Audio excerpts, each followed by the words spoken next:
जय श्री राम सभी दोस्तों को बहुत बहुत स्वागत है आपका चैनल पर। दोस्तों आज जो है मैं एक टॉपिक का डिस्कस करूंगा जो कि एक अपने इंडिया की जो कंपनीज हैं और भारत बाहर की जो कंपनियां हैं उनके बीच में कंपटीशन को लेकर जो आज सीन चल रहा है, जो सिनेरियो, उस पर मैं थोड़ी सी बात करूंगा दोस्तों। तो देखिए, हम पहली बात तो ये है कि क्या भारत की कंपनियां कभी दुनिया में वैसी पहचान बना पाएंगी जैसी जापान की सोनी या फिर जर्मनी की मर्सिडीज ने बनाई, क्योंकि बड़े बड़े ब्रांड है। क्योंकि हमारे ब्रांड जो है ग्लोबल स्तर पर कमजोर साबित होते हैं।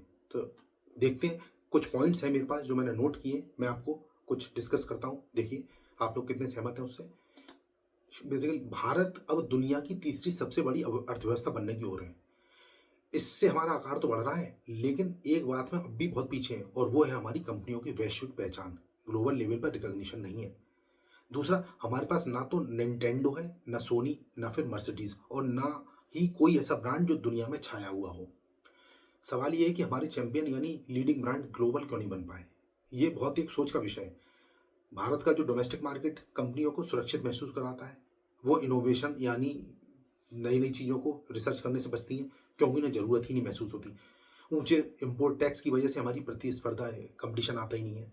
भारत की गाड़ियां लैटिन अमेरिका, अफ्रीका जैसे सीमित बाजारों में बिक रही हैं, पर जर्मनी जैसी कंपनियां पूरी तरह दुनिया में छाई हुई हैं। क्यों? क्योंकि उन्होंने इनोवेट किया, क्वालिटी में निवेश किया दोस्तों। चीन ने बैटरी या फिर इलेक्ट्रिकल व्हीकल्स और ऑटोमेटिक सप्लाई चेन में इनोवेशन किया, क्योंकि उन्होंने सिर्फ अपने बाजार पर भरोसा नहीं किया बल्कि दुनिया को टारगेट किया। तो ये एक यहाँ पर एक बेसिक डिफरेंस आता है दोस्तों। हमारे पास टिकटॉक नहीं है, लेकिन इसका भारतीय वर्जन है। गूगल, चैट जीपीटी या फिर फोर्टनाइट देखिए, उसके मुकाबले हम सिर्फ कॉपी या जुगाड़ करते रहे हैं। ये भी बिल्कुल एक सच्चाई है।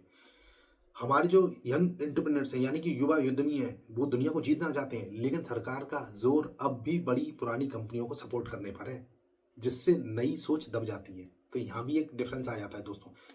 तो जब सरकार कहती है कि हमारे राष्ट्रीय चैंपियनों को बचाना जरूरी है, तब असल में हम उन्हें प्रतिस्पर्धा से बचा रहे होते हैं, यानी कंपटीशन में उन्हें आने ही नहीं देते। इससे वो कभी ग्रो नहीं कर पाते। ये भी एक कड़वी सच्चाई है। अगर वॉलमार्ट जैसी विदेशी कंपनी भारत में निवेश करना चाहे तो हम कई बड़ी रुकावटें खड़ी कर देते हैं, जैसे कि राष्ट्रीय संपत्ति को बचाने के नाम पर। जब हमारी कंपनियों को बाहर से प्रतिस्पर्धा नहीं मिलती तो वो भी आलसी हो जाती हैं, और ग्राहकों को महंगे और कमजोर प्रोडक्ट्स मिलते हैं, है ना। इसलिए थोड़ा सा महंगाई पे भी, इन्फ्लेशन पे भी इसका फर्क पड़ता है। तो भारत के छोटे छोटे मैन्युफैक्चरर्स को फाइनेंस और टेक्नोलॉजी तक पहुंच नहीं मिलती, इसलिए उनकी ग्रोथ भी रुक जाती है। हमें चाहिए कि इंपोर्ट टैरिफ घटाएं, विदेशी निवेश लाएं, फॉरेन मतलब जो इन्वेस्टमेंट लाएं, और अपने बिजनेस सेक्टर्स में प्रतिस्पर्धा को बढ़ावा दें। तभी इनोवेशन होगा दोस्तों। प्रेस और रिसर्च संस्थान अगर क्रोनी कैपिटलिज्म यानी कि जिसको हम भाई भतीजा बात कहते हैं को उजागर करें, तो आम लोगों को भी समझ आएगा कि देश को क्या चीज रोक रही है, उसकी ग्रोथ में क्या चीज हिंड्रेंस बन रही है। अगर कंपनियों पर प्रेशर होगा कि उन्हें केवल सरकारी मदद नहीं मिलेगी बल्कि उन्हें दुनिया की सबसे बेहतर तकनीक अपनानी होगी, तब देखिए कैसे नहीं सुधरेंगी, और इनफैक्ट तभी वो सुधरेंगी। तो अगर भारत इनोवेशन में पीछे रहा तो हम रॉयल्टी और टेक्नोलॉजी के लिए हमेशा दूसरों मतलब दूसरे देशों पर हम लोग निर्भर रहेंगे। अगर हम चाहते हैं कि भारत दुनिया की सबसे बड़ी अर्थव्यवस्था बने, तो हमें खुले बाजार, बेहतर यूनिवर्सिटीज और विदेशी टैलेंट को अपनाना ही होगा। यही रास्ता है दोस्तों एकमात्र आगे बढ़ने का। तो दोस्तों, मतलब मेरे इस पूरे जो डिस्कशन का यही सार है कि भारत को रखवाले नहीं बल्कि प्रतिस्पर्धी कंपनियों की जरूरत है। क्या आप सहमत हैं कि बिना विदेशी प्रतियोगिता के इनोवेशन संभव नहीं? कमेंट में बताइए दोस्तों। आपको ये वीडियो कैसा लगा? मेरे चैनल को लाइक कीजिए और सब्सक्राइब कीजिए, और आपका वीडियो देखने के लिए बहुत बहुत धन्यवाद। जय श्री राम।